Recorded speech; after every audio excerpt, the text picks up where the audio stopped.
वही हुआ जिसका डर था। जिस विश्व युद्ध से सब खबरदार करते आए थे वो अब फाइनली शुरू हो चुकी है। आग और बारूद के धुएं ने पूरी दुनिया को अपनी लपेट में ले लिया है। जहां बाकी सारी दुनिया जल रही है, वहीं कुछ कंट्रीज इस सारी तबाही से बिल्कुल महफूज हैं।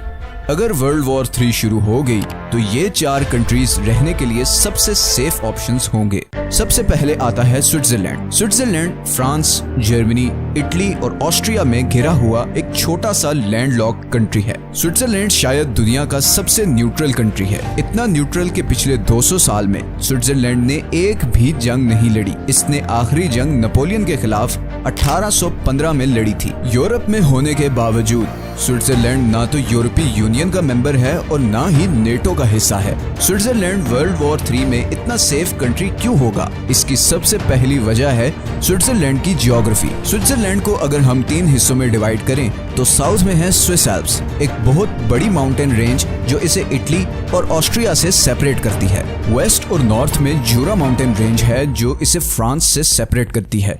और दरमियान में है स्विस प्लेटो, जहां स्विट्जरलैंड की मेजॉरिटी पॉपुलेशन रहती है। और ये एक बहुत जबरदस्त प्लान के जरिए किया गया है जिसका नाम है द नेशनल रीडाउट। इस प्लान के अकॉर्डिंग किसी भी जंग की सूरत में स्विस आर्मी ये सिटीज छोड़कर साउथ में मौजूद अल्पाइन रीजन में चली जाएंगी। इन पहाड़ों पे स्विट्जरलैंड ने 26,000 बंकर्स, एंटी एयरक्राफ्ट गन्स और मशीन गन्स डिप्लॉय की हुई हैं। ये जगह इतनी सिक्योर है कि आसमान से इसको स्पॉट करना बहुत मुश्किल है और जमीन से इसे टारगेट करना तकरीबन नामुमकिन है। इसके अलावा हर रोड, ब्रिज और टनल को ऐसे डिजाइन किया गया है कि किसी भी हमले की सूरत में सिर्फ एक रिमोट कंट्रोल बटन से इन्हें उड़ाया जा सकता है, जिससे किसी भी बाहर की आर्मी के लिए स्विट्जरलैंड में मूव करना इंतहाई मुश्किल हो जाएगा। दूसरी चीज जो स्विट्जरलैंड को इतना सेफ बनाती है वो ये है कि स्विट्जरलैंड दुनिया का वाहिद कंट्री है जिसके पास इतने ज्यादा न्यूक्लियर शेल्टर्स हैं कि वो किसी भी न्यूक्लियर अटैक की सूरत में अपनी सारी आबादी को बचा सकता है। 1978 के बाद स्विट्जरलैंड में ये लॉ बन चुका है कि हर रेजिडेंशियल बिल्डिंग में न्यूक्लियर शेल्टर जरूर होगा जो तकरीबन 12 मेगाटन का ब्लास्ट बर्दाश्त कर सके। स्विट्जरलैंड की न्यूक्लियर शेल्टर कैपेसिटी 114% है। मतलब सिर्फ अपने ही नहीं बल्कि बाहर से 14% और लोग भी आ जाएं तो ये शेल्टर उन्हें भी अकोमोडेट कर सकते हैं। तो हम ये कह सकते हैं कि न्यूक्लियर वॉर भी स्विट्जरलैंड को कॉन्कर नहीं कर सकती। और इसीलिए किसी ने कहा था कि अगर दुनिया में न्यूक्लियर वॉर हुई तो सिर्फ 3 चीजें बचेंगी, कुछ कंट्रीज के प्रेसिडेंट्स, कॉकरोचेस और 86 लाख की स्विस आबादी।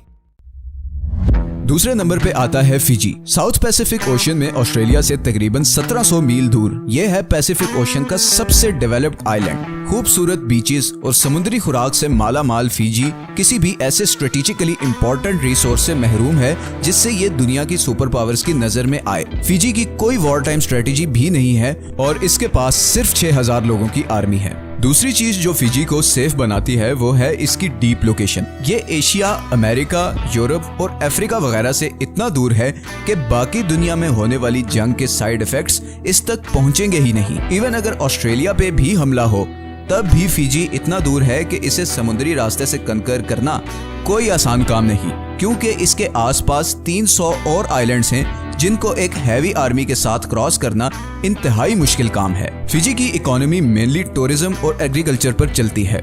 वर्ल्ड वॉर की सूरत में अगर टूरिज्म खत्म भी हो जाए तो फिजी के पास बहुत ज्यादा एग्रीकल्चरल जमीन है और समुद्री खुराक की भी अनलिमिटेड सप्लाई है, जिसकी वजह से यहाँ के रहने वालों को बहुत ज्यादा दिक्कत नहीं होगी। हाँ, पर यहाँ पर रहने का सिर्फ एक मसला ये हो सकता है कि आप दुनिया से इतना कट ऑफ होंगे कि वर्ल्ड वॉर कौन जीत रहा है ये जानना आपके लिए शायद बहुत मुश्किल होगा। तीसरे नंबर पर आता है न्यूजीलैंड। फिजी से कुछ ही मील दूर न्यूजीलैंड है जो कि ग्लोबल पीस इंडेक्स के मुताबिक दुनिया का सबसे पीसफुल और दुनिया का 10वां सबसे खुशहाल देश है।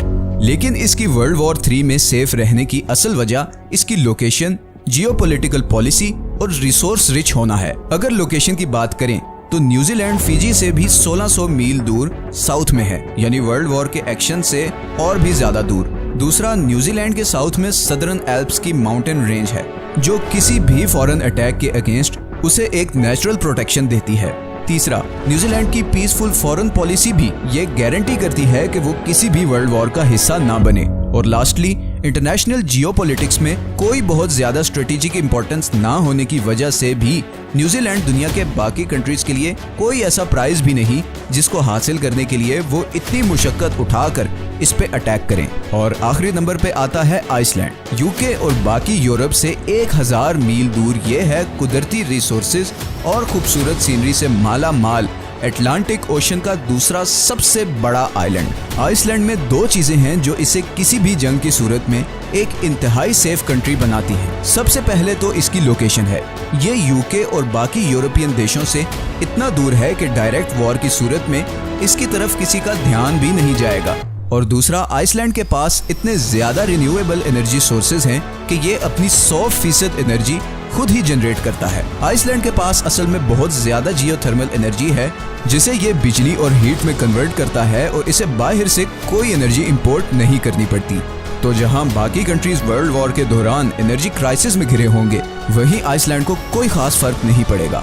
इसके अलावा आइसलैंड के पास बहुत ज्यादा खाली जमीन भी है, बल्कि रीसेंट स्टैट्स के मुताबिक आइसलैंड में हर स्क्वायर किलोमीटर पर सिर्फ 8 लोग रहते हैं, जिसका मतलब है कि किसी भी वॉर की सूरत में बहुत सारे रेफ्यूजीज यहाँ समा सकते हैं। तो एनर्जी और खुराक की कमी ना होने की वजह से ये कंट्री भी वर्ल्ड वॉर की सूरत में बहुत आराम से और लंबे अरसे तक सरवाइव कर सकता है। अब आखिर में हम उम्मीद तो यही करते हैं कि दुनिया एक बार फिर वर्ल्ड वॉर वाली गलती नहीं दोहराएगी, जिसमें करोड़ों लोग जान से हाथ धो बैठे, इकोनॉमीज बर्बाद हो गई और बदले में कुछ हासिल भी नहीं हुआ। लेकिन मौजूदा हालात किसी और तरफ ही इशारा कर रहे हैं और जैसे कि वर्ल्ड वॉर 1 में हुआ था, उसको देखते हुए तो यही कहा जा